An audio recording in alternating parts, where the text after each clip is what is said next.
This is DW News live from Berlin. Israel promises retaliation after Iran fires nearly 200 missiles at its cities. Explosions are heard across the country as projectiles are intercepted. Israelis are told to seek shelter.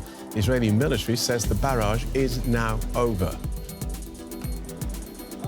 Now, this comes after Israel said it was carrying out limited raids in Lebanon as it seeks to disable Hezbollah.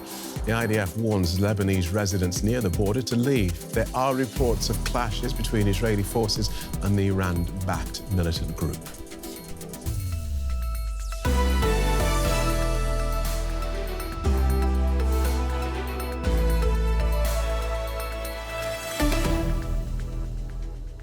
I'm Phil Gale. Welcome to the programme. Israel has issued the all-clear after Iran fired missiles against Israeli cities in what Tehran says is retaliation for the killing of two Iran-backed militant leaders. Israel's military said there were hits from the missiles, but a large number were intercepted. Tehran said it fired dozens in response to the killings of Hezbollah's Hassan Nasrallah in Beirut and Hamas's Ismail Hanieh in Tehran this year. Both were leaders of groups widely classified as terror organisations. The missile attack came as Israel said it was carrying out raids against Hezbollah in Lebanon. An Israeli military spokesman said Israel would retaliate. We are on high alert. We will protect the people of Israel. This attack will have consequences. We have plans, and we will operate at the place and time we decide. Straight to correspondent Tania Kraemer in Jerusalem. Welcome, Tania. So what are those consequences likely to look like? Well, I think what's being discussed here tonight in Israel, in the media and what we're hearing from officials is that this will need a response. This retaliation from Iran, there has to be retaliation now also from Israel. Both have to restore their deterrence against each other. Now, from the military, we heard earlier that this attack will have consequences and also that it will continue to do powerful airstrikes throughout the Middle East as they've done so in the past year or so. Now, we understand that the Israeli Security Cabinet has also convened their meeting in the bunkers there in the Kiryat, the Defense Ministry, weighing now the response to that. And also, of course, there is the sense, or we heard from the army, they think that this retaliation or the attack by Iran now is for now over, but of course also to understand, what will happen next there. Now, there is also political pressure here in Israel to show strength and resolve with, nonetheless, with the ongoing conflict also with Hezbollah. And of course, this looks a bit different than the last time Iran retaliated with a direct attack on Israel in April, also at the time with drones and ballistic missiles. Then Israel retaliated to that with a rather modest response. But many analysts here say that this will look most likely a bit different. But of course, we have to wait and see what will happen there next. And tell us more about the attack itself, Tania. Well, as you already said, the army here estimates that about 180 ballistic missiles were launched at Israel. And you could see when the air raid sirens went off, on this app that usually alerts people. It was read all over the country, which is quite unusual. Usually it's, in different parts of the country. And this is something people here told me they haven't experienced that in this way. Now, the army also said that most of the missiles were intercepted, but this information is still coming in as well.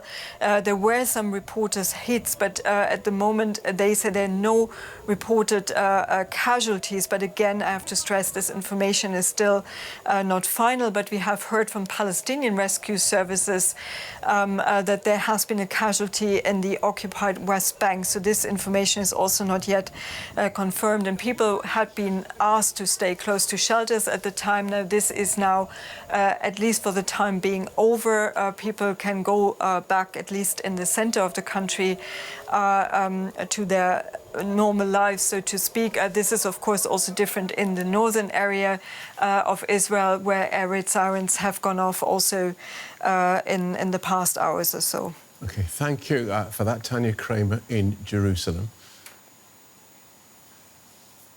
Middle East correspondent Shani Rozanes is here as well. Welcome back, Shani. This is only the second direct attack from Iran on Israel, but today's looks quite different from the last time. Indeed. I mean, first of all, let's keep in mind, we're saying it's the second within 6 months. This is how the whole region has kind of got used to this, but this is unbelievable escalation. Israel was, counting on several rounds of escalation every couple of years with its enemies, and now this is the new situation we're in. And what we're seeing now is that if in April we've seen, first of all, the Iranians very much make sure that Israel gets enough of head notice, that the allies get enough notice, the Americans and so on, also sending a lot of drones, which had taken about 9 hours to reach Israel from Iran because of the distance. Now they kind of learned, their lessons from the previous attack. They were focusing mostly on ballistic missiles that take far less time. They're supposed to have even bigger damage, but what we do see similar between now and that attack in April is that in both cases, Israel manages, with American support, to intercept almost all of the barrage, and there are no casualties. We've heard maybe somebody in the Palestinian territories, but for Israel itself, this is an immense success, showing how effective its tight air defense is. We also need to keep in mind that this is now happening under other rules of conduct. In April, it seemed like both sides were still playing this tit-for-tat war, which was very clear and defined in its how far it would push each other's borders. And now what we've been seeing from Israel in the last couple of weeks is that all cards are on the table. Israel is pushing very aggressively, very strong, trying to change the equations that kind of render this conflict and the dynamics of the conflict all through the last year. And it means that the response from Israel might be very unpredictable. Let's talk about that response, because Israel's fighting Hamas in Gaza and Hezbollah in Lebanon, and now directly with Iran. Does Israel actually have the capacity to fight on all these fronts? Well, I think it's a great question. I think this is partially what the Iranians are counting on. Definitely Hamas, this war of attrition that will slowly erode Israelis' military capability, the economy, the society, the morale, and so on. But what we're actually seeing is a very defiant Israel, very effective Israel. We cannot also forget the American support when it comes to defense, not just with ammunition, but this time with actually standing shoulder to shoulder with Israeli air forces in order to fend off this Iranian attack, which, by the way, we've heard the Americans say it's a severe, it's a significant escalation by Iran that will have severe consequences. So it's very clear it cannot last for too long. But I think this is also what Israel is trying to show. If you think we are weak, we're actually stronger than you think, and we are defiant, and we can. If you bring it on, we will show you that we can beat you. OK, thank you. Stay with us, if you would, please, Shani. We'll come back to you in just a moment. Let's pick up some of those points with Kasra Aarabi, who's Director of Islamic Revolutionary Guard Corps Research at United Against Nuclear Iran. He joins us from London. Welcome to DW. Why do you think Iran has chosen to attack Israel openly now rather than through proxies?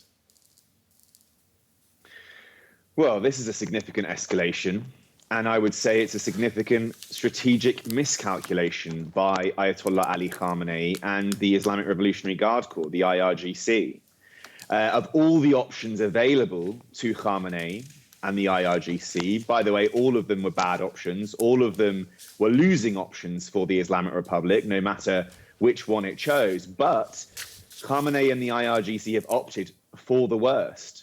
For the regime. This is a lose situation for the regime. The attacks themselves appear more symbolic than practically meaningful. And maybe that was the intent, a bit like the April strikes earlier this year. But effectively, what we can be certain now is that Israel will inevitably impose a firm response on the Islamic Republic and all of its military, intelligence, security, and even the nuclear sites are now vulnerable to attack. Let me press you on this, because everyone is wondering, whenever we have seen these attacks in the past, and as we have seen Israel strike at various Hezbollah and Hamas commanders, Iran has seen fit to respond through its proxies. This time, it's out in the open. This is us, we did it. What's behind that? Well, for decades, the IRGC, the Islamic Revolutionary Guard Corps, has used asymmetric tactics, militancy, terrorism, hostage-taking, hijackings, and that's really its strength. Its whole doctrine is built around asymmetric warfare. It does not have conventional capabilities, and for decades, it has been able to use this asymmetric tactics, these tactics of militancy, via proxies, via the IRGC, using militant and terrorist-like activity. It has been able to use this to keep the conventional superior armed forces at bay. But recently, there has been a shift, and we are seeing the regime in Iran is using conventional attacks and effectively playing to its weakness. Part of this calculus we have seen is a consequence of the internal changes that have been ongoing inside the Islamic Republic. Ayatollah Khamenei has been spearheading what he calls the purification of the regime, trying to completely personalize power by empowering a new young generation of absolute radicals who have very little capability and very little experience in dealing with the outside world. So they're relying much more on their ideology to read and respond to the international rules of the order. And in doing so, they are failing. They are consistently making strategic miscalculations. But there is also another factor here. So this, what we have called the dumbification of the regime, ahmakhtar shodan nizam in Farsi. But there's also another factor, and that is the lack of US deterrence. US deterrence has been eroding in the Middle East since October 7th. President Biden has gone out of his way to make it clear to Tehran that he does not seek to impose direct military consequences on the regime. And that's shaped the Iranian calculus. That's made them believe that they can get away with direct strikes without facing any direct repercussions. Now, that, I believe, is a major strategic miscalculation, as all the available signs now indicate that an Israeli response targeting facilities, military facilities in Iran, is now effectively inevitable. How much support is there amongst the population for these attacks? How much support amongst the Iranian population is there? Very little support for attacks on Israel. The regime has a very small but radical constituency. To be generous to them, you're talking between 10 to 15% of the population. On the flip side, for ordinary Iranians have actually been celebrating attacks each time Israel has targeted the IRGC, each time Israel has targeted members of Iran's proxy militias. When Nasrallah was killed, ordinary Iranians were celebrating this. And this is unsurprising because anti-regime dissent in Iran is unprecedented right now. And let's not forget that the Iranian people believe they share the same enemy as Israel, and that is the IRGC and the Islamic Republic. It is the same entity that fired missiles today against Israel. This is the same entity that kills Iranians on the streets each time they take to protest. Okay. So amongst the broader population, Iranians oppose the attacks on Israel and have actually welcomed each time Israel has taken action against the regime. OK, thanks for talking us through that. Kasra Aarabi from United Against Nuclear Iran. Thank you. That's it. You're up to date. So more world news at the top of the hour. Have a good day.